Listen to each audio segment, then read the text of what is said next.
Naam, shukran kwa kuendelea kubaki nasi, na sasa nikukaribishe kwenye habari za biashara na uchumi. Wafanyabiashara jijini Dodoma wamepongeza uamuzi wa serikali wa kusamehe kodi kwa mwaka mmoja kwa wafanyabiashara wapya kuanzia mwaka wa fedha 2026/2027, huku wakishauri kuendelea kuboresha sera, sheria za uwekezaji na mfumo wa kodi ili kuweka mazingira rafiki kwa wafanyabiashara wote na kuchochea utekelezaji wa dira ya taifa ya maendeleo 2050. Amani Mano anaripoti. Wito huo umetolewa katika hafla ya utoaji wa tuzo kwa wafanyabiashara jijini Dodoma iliyoandaliwa na taasisi ya CSW Tanzania Event, ambapo waandaaji na viongozi wameeleza umuhimu wa kuendelea kuhamasisha ukuaji wa sekta binafsi kupitia ubunifu na uwekezaji. Tunatambua kuwa sekta binafsi ndio nguzo muhimu ya maendeleo ya taifa kupitia uwekezaji, uzalishaji wa bidhaa, huduma, uundaji wa ajira pamoja na ulipaji kodi. Wafanyabiashara wanaendelea kutoa mchango mkubwa katika kukuza pato la taifa. Serikali ya awamu ya sita imeendelea kuboresha mazingira ya biashara, uwekezaji ili kuwezesha wafanyabiashara kufanya shughuli zao kwa ufanisi zaidi, ambapo mkoa wa Dodoma umeendelea kuwa kitovu cha fursa za biashara, uwekezaji. Mafanikio yanatokana na ushirikiano mzuri kati ya serikali na sekta binafsi. Wakizungumza katika hafla hiyo, baadhi ya wafanyabiashara wameeleza kuwa pamoja na kuunga mkono msamaha huo wa kodi kwa wafanyabiashara wapya, wamesema bado kuna haja ya kuendelea kuboresha mazingira ya biashara ili kuongeza ushindani, uwekezaji na ajira. Imetoa msamaha kwa wafanyabiashara wapya. Naipongeza serikali yangu kwa kutujali sana sisi wafanyabiashara. Hilo ni wazo zuri sana, naliunga mkono. Pia naomba itufikirie sisi wafanyabiashara wakubwa kutupunguzia baadhi ya kodi. Tunafanya biashara katika mazingira magumu sana. So kwa wafanyabiashara ambaye ni mpya, obvious imewasaidia, imewabeba. Kwa sisi ambao ni wa zamani, tunaomba pia watupunguzie kodi nyingi sana. Kwa tunaomba pia tutafakari watupunguzie. Mambo sio rahisi, biashara ni ngumu, tunapambana. Mambo ni magumu sana. Kitu ambacho tunaiomba serikali iweze kuangalia, japo pia kuna namna ya kujilinda, kwa sababu serikali inachofanya ni kujilinda, lakini iangalie pia kwamba uwekezaji binafsi ndio ambao utachangia. Kitu cha kwanza, vijana wengi wataajiriwa. Kitu cha pili, itaweza kuleta mtaji. Katika hafla hiyo, jumla ya tuzo 18 zimetolewa kwa wafanyabiashara waliofanya vizuri katika sekta mbalimbali zikiwemo za teknolojia, urembo, biashara ya mali na ubunifu. Amani Mbando, Channel 10, Dodoma. Serikali imewataka wafanyabiashara na wajasiriamali wanaoshiriki maonesho ya kimataifa ya biashara ya Dar es Salaam kutumia jukwaa hilo kujitangaza, kujenga ushirikiano wa kibiashara na kutafuta masoko mapya ya bidhaa za Tanzania ndani na nje ya nchi. Taarifa zaidi na Kisa Mwepiana. Wito huo umetolewa na Katibu Mkuu wa Wizara ya Viwanda na Biashara, Balozi Waziri Salum, baada ya kukagua maandalizi ya maendeleo hayo, ambapo amesema Sabasaba ni zaidi ya soko la mauzo, kwani ni fursa ya kuwakutanisha wafanyabiashara wa Tanzania na wenzao kutoka mataifa mbalimbali.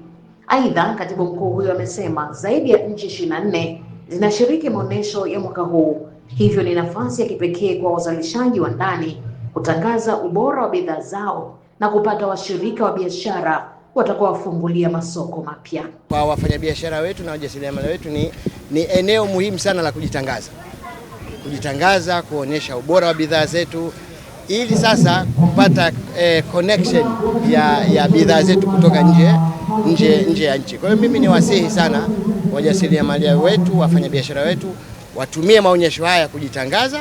Katika ziara hiyo, Waziri Salum pia ameridhishwa na ubora wa bidhaa zinazozalishwa nchini, hususani za wajasiriamali wa Kitanzania, akisema zimepiga hatua kubwa katika ubora na ufungashaji.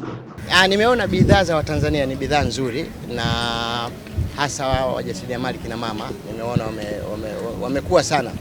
Ukiangalia packaging, lakini na ubora wa bidhaa zao, ni bidhaa ambazo ziko kwa kiwango cha juu sana. Zaidi tuwape support. Sisi wananchi tununue, lakini serikali na sisi tunaendelea kuwasaidia. Kutoka Dar es Salaam, mimi ni Kisa Mwepiana wa Channel.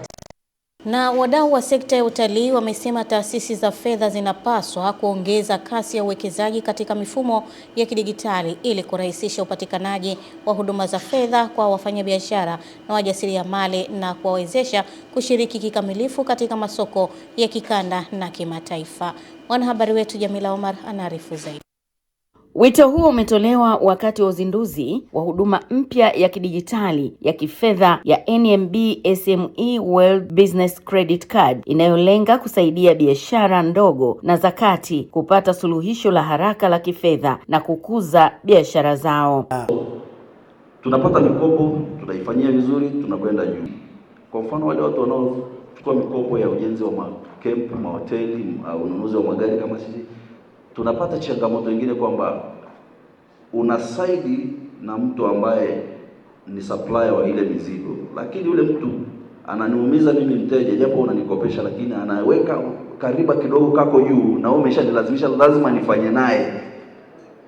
Kwa hiyo kidogo hizo kwenye, nafikiri mjaribu kutuangalia kwamba tunawezaje na sisi tukawa na option kwamba mimi na mtu wangu ambaye mimi ananipa kwa bei mzuri. Mkurugenzi wa maendeleo ya biashara za SME wa Mastercard Afrika Mashariki, Imelda Nguzu, amesema huduma hiyo inalenga kuimarisha upatikanaji wa huduma za kifedha kwa biashara ndogo na za kati ambazo ni nguzo muhimu ya uchumi wa Tanzania.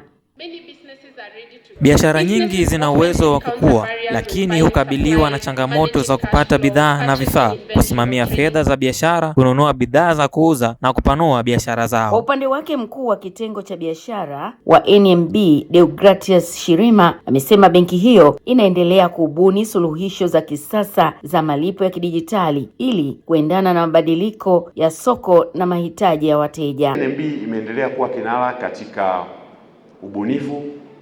Ukiacha hili jambo, siku tu chache zilizopita, nadhani wiki mbili labda kama mmetufuatilia, tulikuwa tunazindua NMB mkononi super app. Sasa hivi tunakupa akaunti zaidi ya moja, lakini inaweza ikakuonyesha jinsi ambavyo unafanya matumizi yako. Kama mwezi huo matumizi yameongezeka, itakuonyesha. Ukifungua tu pale itakuonyesha kwamba bana unatumia zaidi, unatumia kidogo. Jamila Omar, Channel 10, Arusha.